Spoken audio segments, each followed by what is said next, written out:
Our final formal presentation is from Gary Adkins, the current president of the American Numismatic Association. He has served 10 years on the ANA Board of Governors. With over 50 years as a collector and dealer, Gary is one of the most respected dealers in the country. He served 10 years on the P&G board, including as its president, and also served 20 years on the board of the Industry Council for Tangible Assets, and also as ICTA chairman.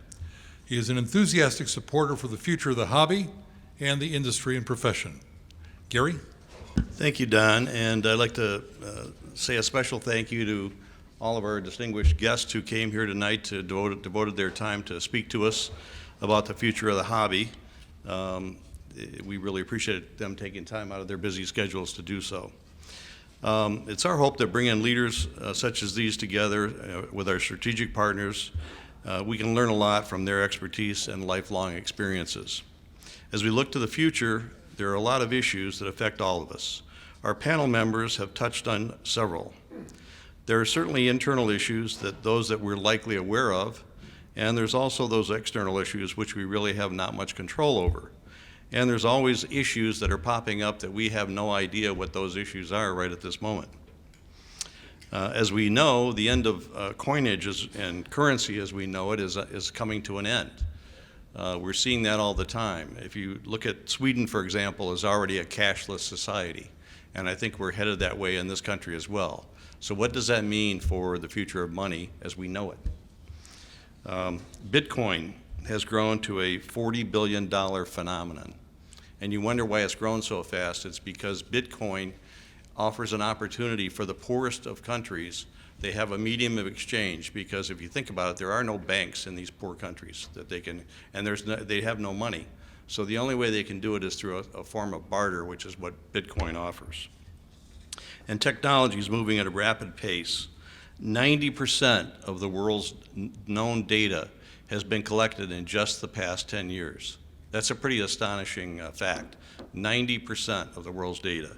Companies like Google and Amazon know everything about us based on our shopping preferences.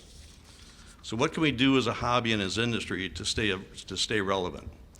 It will require massive marketing and educational outreach if we're to create a renaissance in numismatics. Teaching younger generations about the importance of money and its role in the rise and fall of civilizations, its role in the arts, history, literature, and just about any subject you can think of. The meteoric rise in Bitcoin and cryptocurrencies is a sign of the distrust of the money that we use. Perhaps a solution is to once again have intrinsic value in our coinage, coins with gold or silver. The ANA continues to study these issues and opportunities and work on solutions. Through the increased introduction of online education, we hope to interest a new generation of collectors. Our flagship magazine, The Numismatist, will be offered in Barnes & Nobles beginning in October. We're also engaged in a program right now where we're trying to reach out to our active military personnel, the perfect demographic for what we want to do. So if we can give them something of interest that they can have while they're deployed overseas or in bases here in the United States to take up their spare time, then we hope that that might turn out to be a great thing for creating new collectors. Through the ANA's website and social media, we continue to reach out to a new audience. There are 7.7 billion people in the world today, but there's over 9 billion phone subscriptions. 1.7 billion people on the planet don't have access to a bank account, but they have access to a cell phone. Pretty amazing. Communications is the key to our education focus.